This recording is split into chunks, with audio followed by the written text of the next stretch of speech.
Greetings, everyone. So, today we're going to talk about the law of attraction. So, take for example, your partner hardly understands you, always tries to control you in some way or the other, and you are very annoyed by this quality of your partner.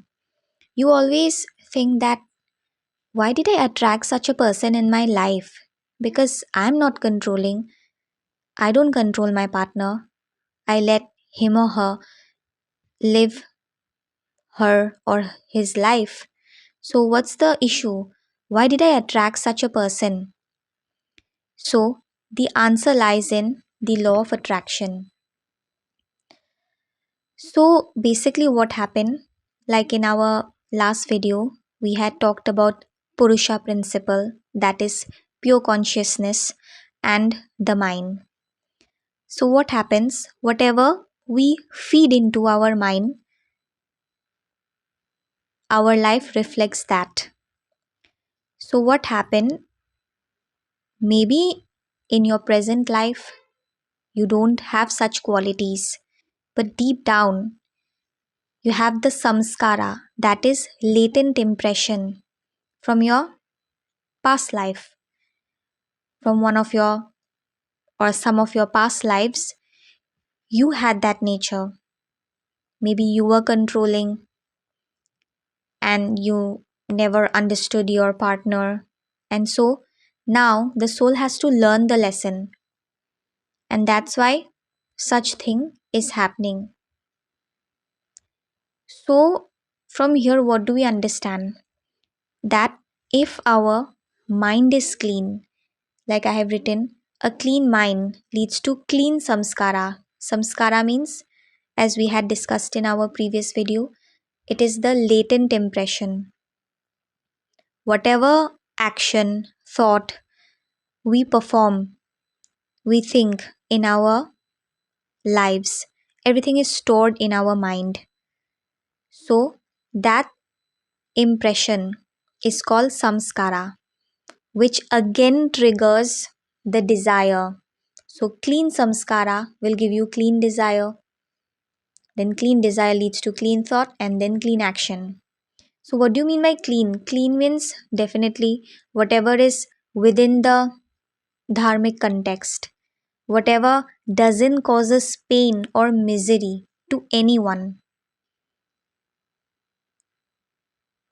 So, as we all know that in our lives we get chances of performing karma. So what happens, as you can see this graph, so during the length of time in our various lifetimes we perform karma right from the beginning when it was zero, when the soul was given a mind, a body, and then it started to function. It started performing basic karma, and then the karma graph goes up and up, and then finally it reaches a peak point. And after that, the soul knows that now it has to clean its karma and it has to reduce its karma and go back to its home, that is the divine. So that's how the karmic graph works. So the thing is, what is the solution? The solution is simple, that is cleansing of chitta. Cleansing of chitta means cleansing of mind.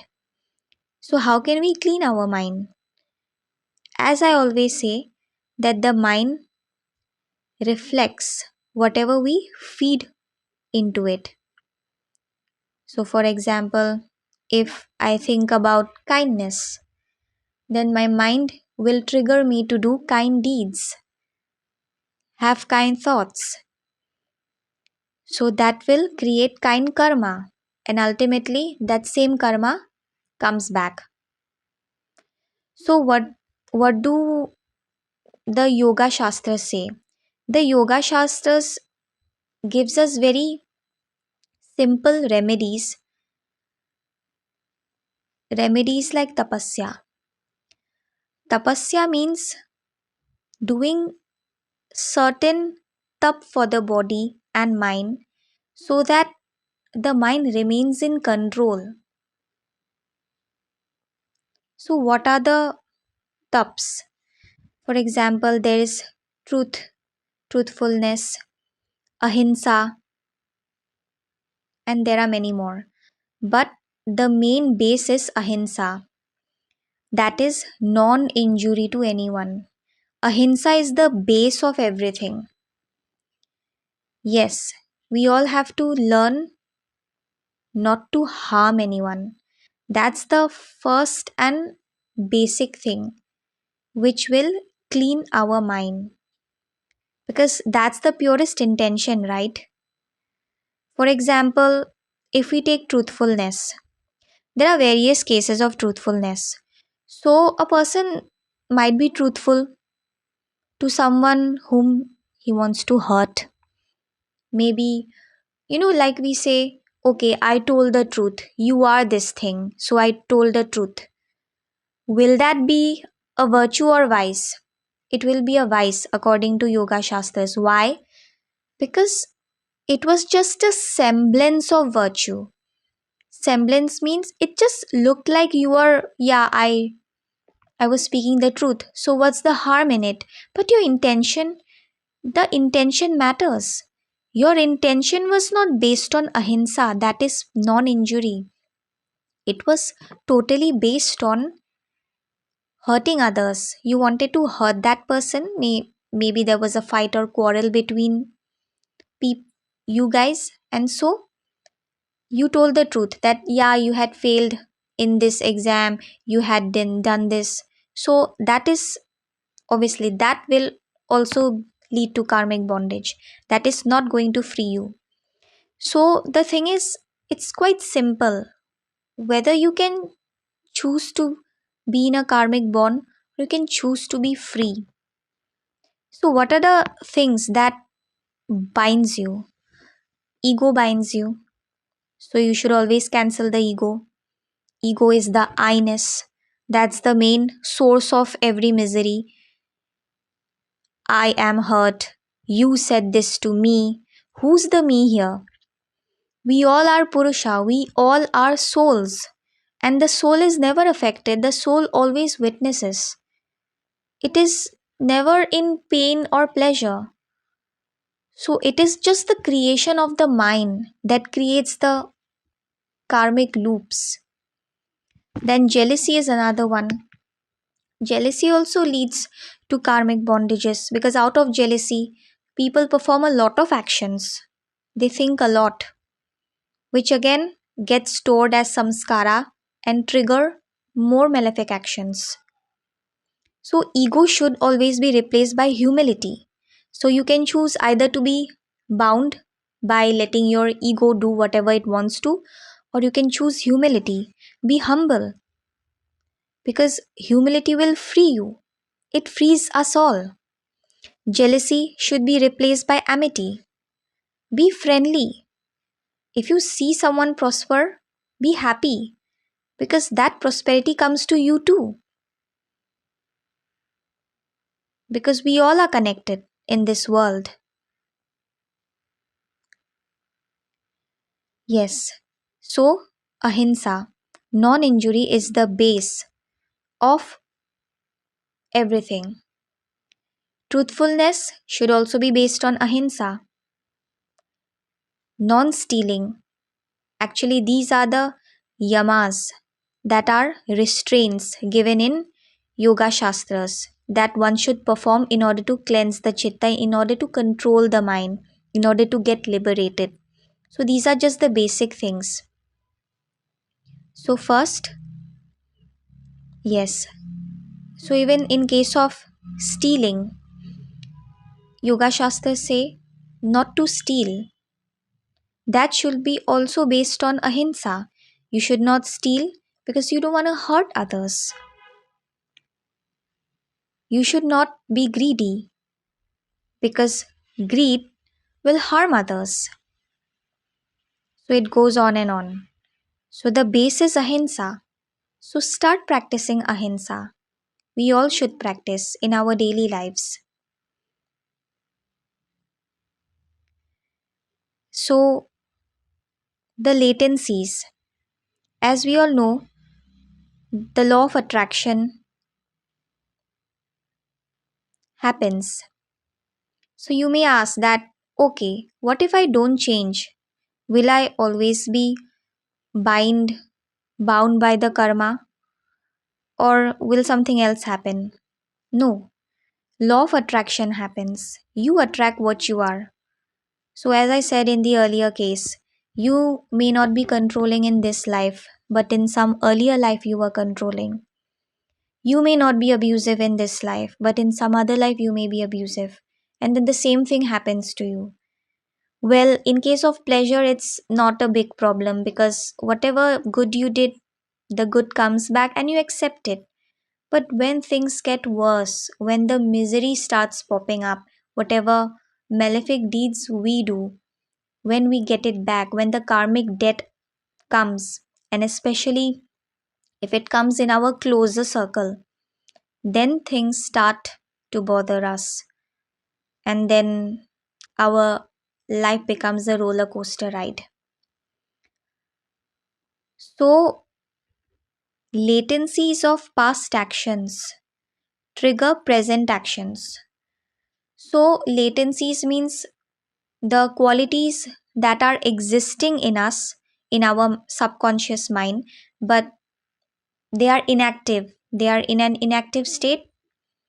So, those latencies of our past actions, our past creates our present, and same our present will create our future. So, we have to work on the latencies. And how will we replace the latencies? Now we can't go to the past, so definitely we have to work in the present. As much as we can do, we should do good deeds so that those negative latencies get replaced with positive latencies. Like jealousy, it should be replaced by friendliness. Past experience of pleasure and pain causes misery in the future.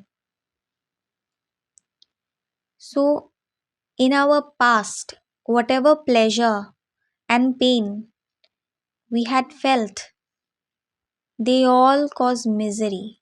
You may ask, okay, pain I understand, but how pleasure causes misery? Yes, pleasure also causes misery.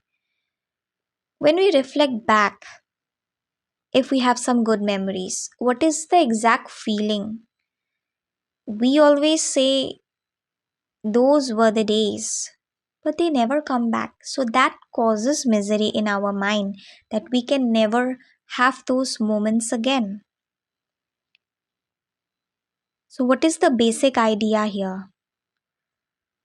The basic idea is to control the mind because it is the mind and how, and obviously the mind gets triggered by our five senses. We should not forget that it is the senses which actually perceive the different objects of our life.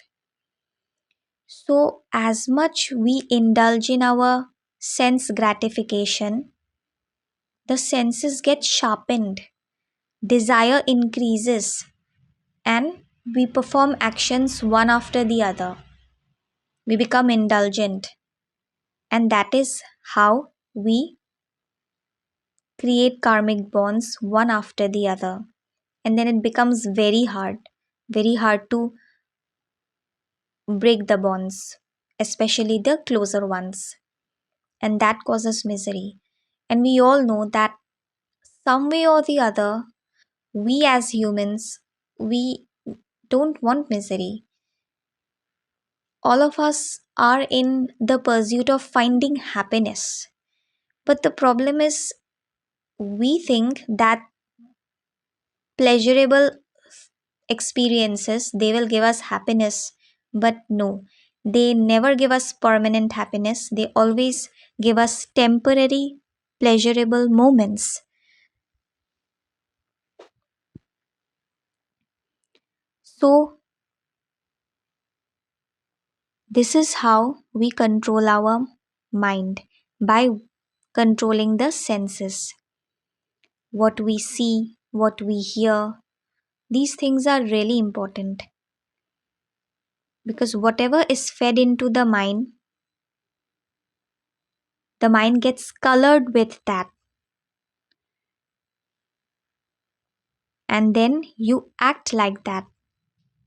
And that itself forms karmic bondages. So it is up to us whether we want to be free or whether we want to be bound.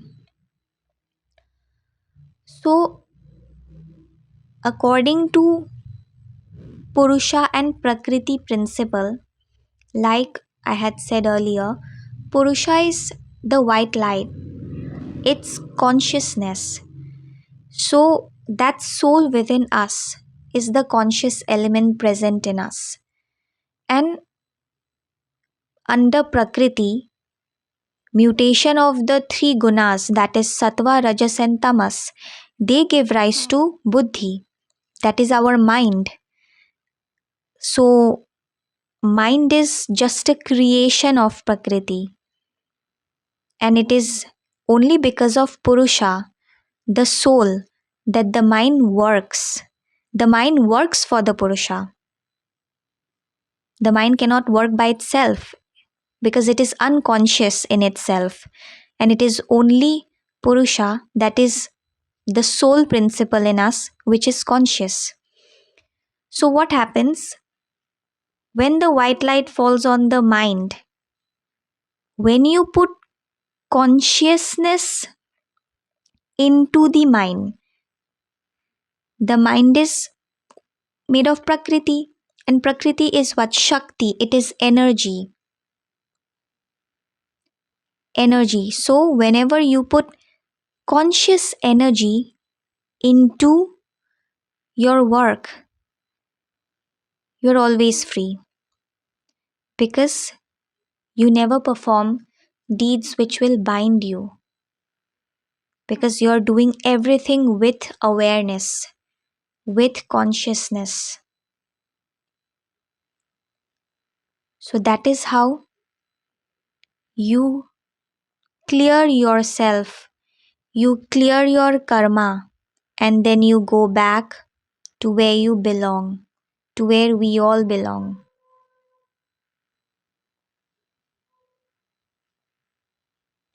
So, in our samskara list, actually, we may have a lot of samskaras because it depends on your soul, that how old your soul is and how many lives we have lived. So we may have a long list of samskaras. So even in those samskaras, the topmost are those samskaras, are those latencies, those actions that we had performed repetitively, or we had performed with great intention, like with great intense feeling. So only those samskaras remain at the top. So what happens now? If you start acting now, if you keep on repeatedly doing, you do good deeds one after the other,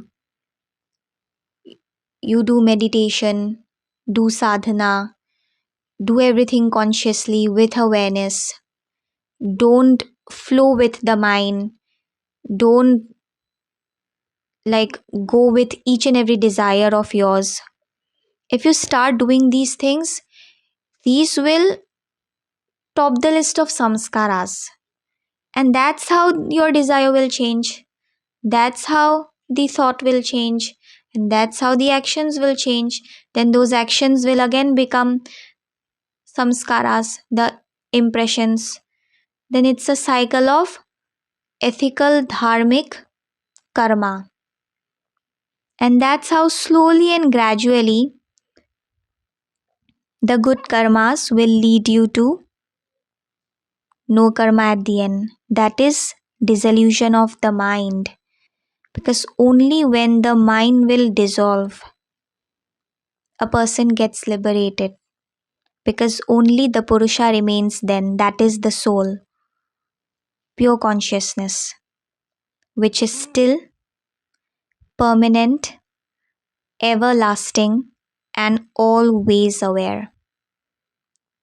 So let us all try to be that Purusha once again, to clear our karmas and to go deeper and deeper near God. Thank you so much. Thank you. Take care, everyone.